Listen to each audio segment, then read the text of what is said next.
kasambahay at welcome po sa ating Human Rights in Action. Ignorance of the law, no more. At syempre, Kong, good morning. Yes, magandang umaga sa iyo, Ninya, at magandang umaga po sa inyo mga kasambahay.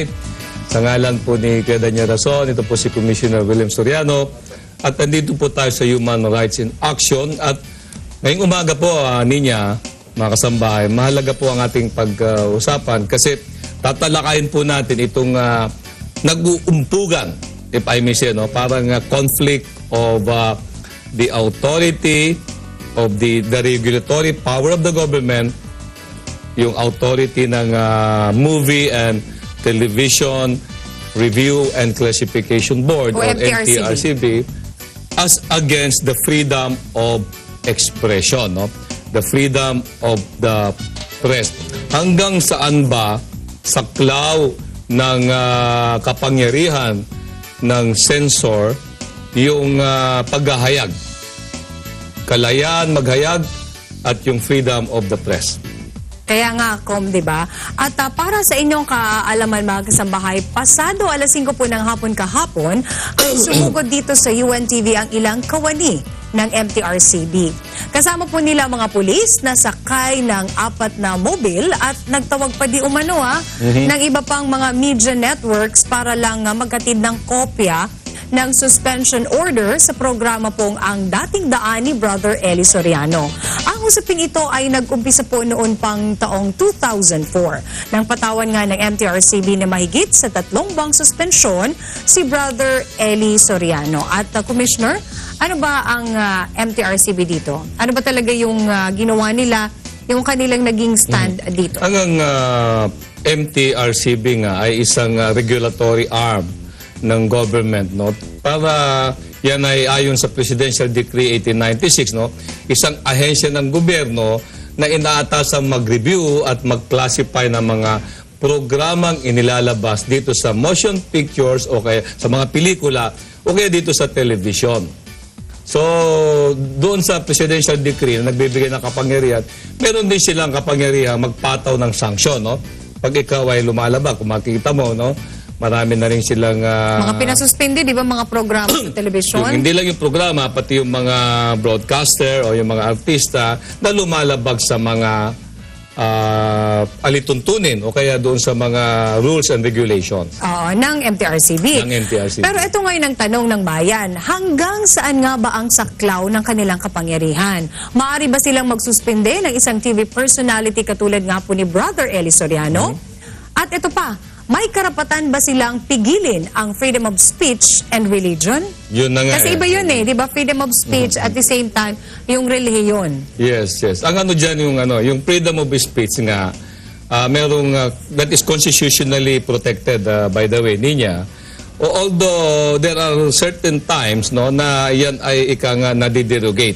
Meaning it can be suspended on a valid reason, no?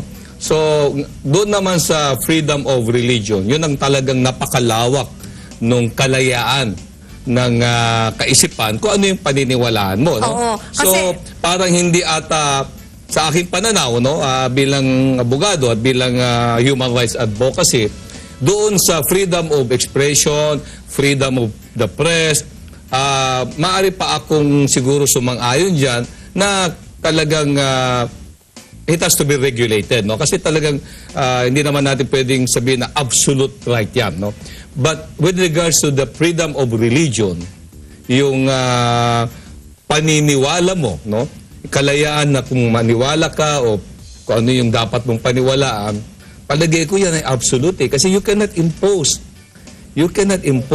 to a certain man kung ano dapat ang talaga niyang paniwalaan, kung ano kanyang dapat isipin, no? So, palagay ko, doon sa freedom of the press, sa freedom of the expression, at yan ay iniyag mo sa television, ang paniniwala ko dyan ay pwedeng i-regulate yan ng MTRCB at pwedeng kung may lumalabag sa batas, pwedeng o kaya lumalabag sa kanilang rules and regulation, pwede lang patawan ng penalty, suspension, or whatever, no? Pero kung yung religious freedom, ano, may tawag tayo dyan, yung religious intolerance. Dapat kasi tayo, pagka anong paniniwala at yung paniniwala niya inihahayag, no? hayaan mo, di ba? Parang Tsaka ganun. di ba kung meron ngang tinatawag na separation of church and power? So dito ba Separation, yun? tama, separation di ba of church, separation of church and power? So di ba Correct. dito ba yun pumapasok? Yung sinasabi ng freedom of speech at saka yung may kinalaman nga sa reliyon na karapatan ng Yes. bawat isa na piliin kung ano man na reliyon ang pwede niyang puntahan o Sa pasukin. freedom of Or religion, pasok yan doon sa separation of the state and the church. Pero yung freedom of speech at saka freedom of the press, yan ba ay pagka nag-exercise ka ng freedom of religion sa pamamagitan ng pag-ahayag, yan ba ay sasaklawin yan? Yun nga ang katanungan. Tsaka kung di ba itong nangyari nga, di ba 2004 pa ito? Yung Oh, yes, pagpapataw. Di ba parang Excuse me. from 2004, after 6 years, parang ganon, yung naging decision nga mahaba. nitong, medyo mahaba talaga yung proseso, di ba? Pero ito nga ang tanong dito, 2004 ba ata, di ba? 2004 pa. ito nga rin ang tanong Nag-issue dito, yan. ito ba ay pamimersonal? Ay, yan ang ano. Yan Kayo ang po dapat. ba, ano yung inyong masasabi dito? Meron bang nangyaring ano dito? Doon sa freedom of Yung the press ginawang nga, desisyon yung ng MTRCB. pagpalalabas ng sa ika nga sa television, pwedeng ano yan, pwedeng i-regulate yan. Pero no sa excuse me, freedom of religion, parang ano parang ang personal na pag-aakala ko diyan hindi mo pwedeng hindi mo pwedeng saklawin yung yung paniniwala ng kaisipan ng tao, kung ano yung gusto niyang paniwalaan, kung sino yung gusto niyang, kung may Diyos ba o wala, hindi mo pwedeng sabihin yun, di ba? Na hindi, dapat dito ka sumunod, dapat gano'n, di ba? Tsaka we have the freedom to choose kung anong reliyon ang Yes, dapat yes. nating piliin. Correct. Diba? Kaya nga. At Kaya may kailangan tawag natin ngayon, irespeto religious, yun. Di ba? Kailangan natin Dapat there irespeto should be a yun. religious tolerance. Di ba? Pag, alimbawa, freedom of expression, freedom of religion. Kung alimbawa, sabi mo, hindi ako naniniwala may Diyos. Yan ba pwede ka bang parusahan dyan? Well, karapatan mo yun eh. Correct. Di ba? Pag sinabi mo O, naman, eto, Kom. pag sinabi, ako'y naniniwalang mayroong Diyos. Yung ibang hindi naniniwala, pwede ba sabihin, uy, bawal O, yan. irespeto mo yun. Di ba? Diba? Kailangan mo irespeto. At ito nga, Commissioner Soriano, para mabigyan linaw po ang usaping ito, makakasama natin sa linya ng telepono si Attorney Leonard De Vera, ang legal counsel ng grupong Ang Dating Daan. Magandang umaga po sa inyo, Attorney De Vera. Good morning sa inyo lahat dyan, Ninya at kay Commissioner. Good morning mo, Attorney De Vera. Good morning, Commissioner. Okay, at kaugnay nga po dito sa nangyari kahapon, ito nga pong suspension order na kung saan dito pa nga si NTV pumunta, di ba? Yes. Attorney, ano na pong ginagawa niyong hakbangin kaugnay nga po dun sa naganap kahapon? Ano na pong status? Siguro a little background on this, no? Yes, Attorney. Go ahead. Itong order na pinatutupad ng MTRCB was an order na in-issue pa nila 6 years ago, no?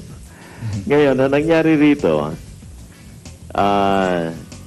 noong nagkameron ng hearing sa MTRCB dahil sa di umano na may sinabi daw si Brother Eli Soriano na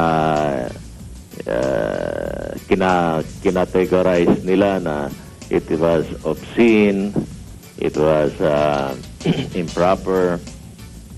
Then, sinuspend nila si Brother Eli Soriano. Now, dinala namin yan sa Supreme Court. After about 5-6 years, lumabas yung decision ng Supreme Court. Sabi ng Supreme Court, illegal ang pagkasuspend kay Brother Eli Soriano because walang basis yon sa batas. And that the presidential decree and the rules and regulations that created, the presidential decree that created the NTRCB did not give the NTRCB that power to suspend individuals. So, ibinasura pala. Implementing rules and regulations, sabi ng Supreme Court, also did not give the NTRCB the power to suspend individuals. What the NTRCB has is the power to suspend programs. Correct. So, anong nangyari rito? Noong sinuspend ng NTRCB, si Brad